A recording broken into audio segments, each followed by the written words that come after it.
So, I'm a librarian, and as every librarian, I own a cat, some weird office jokes that might someday evolve into monstrous dad jokes, and obviously, a deep love for the history of niche cultural stuff.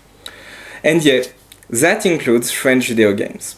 And I'd like to talk about the ones that put France on the map of people doing actual video games and not sad clones of Pac-Man. Because yes, that was a thing.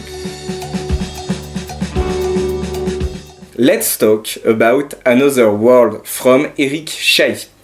First, you need to know that Eric Shea is an idol of mine, having simultaneously made video game happen in France and having seriously stylish hair. Just look at that. Yeah, as you can see, I feel strongly about hair. So, Another World.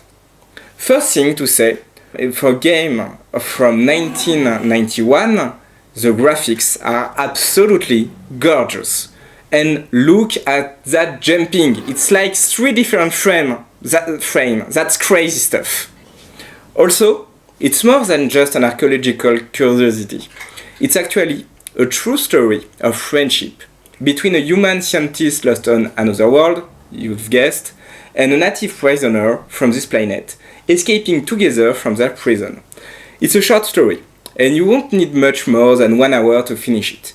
It's one of those projects made by a lone guy in his garage, with a lot of time, dedication, talent, and coffee, I guess. A lot of it.